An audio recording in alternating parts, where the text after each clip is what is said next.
Ongoing violent protests on the streets of Indonesia have led to an announcement from the president that there will be some reversal of housing allowances granted to politicians.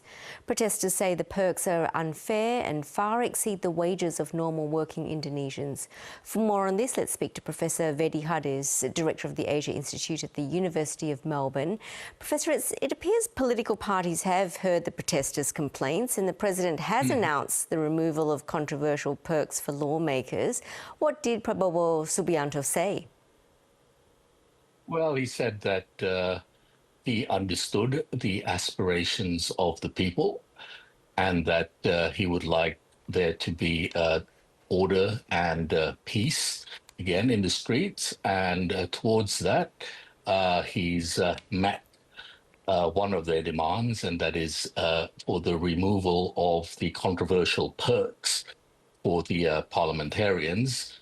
However, he has also said that any actions in the streets forthcoming will be met by decisive action. So a bit of the carrot and a bit of the stick there. How embarrassing or how much of a blow is it for the government? And do you think this reversal will appease protesters sufficiently? Well, today there's been a lull of sorts in the protest, certainly in Jakarta. And it seems to me that all parties are kind of reassessing the situation.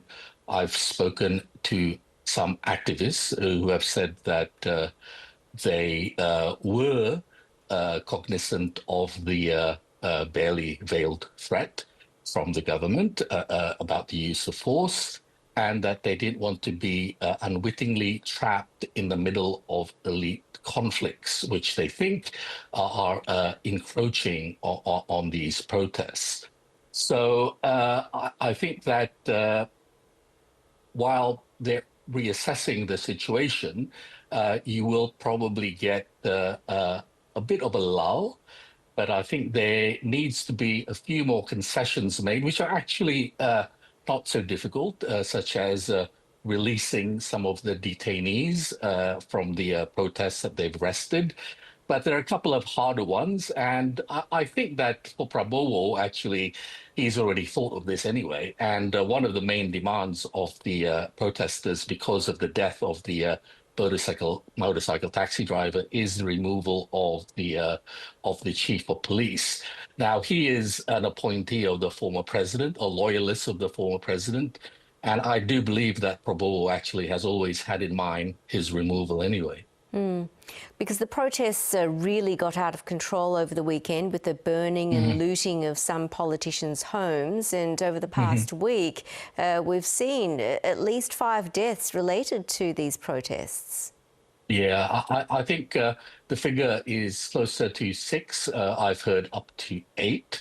But certainly, yes, I think that at first, the protests were going to be fairly contained, actually. But I think that it escalated quickly, partly because I think some elite interests intervened in the process. And also because once you unleash something like this, accidents can happen, such as the killing, really, of the motorcycle taxi driver, which enraged people.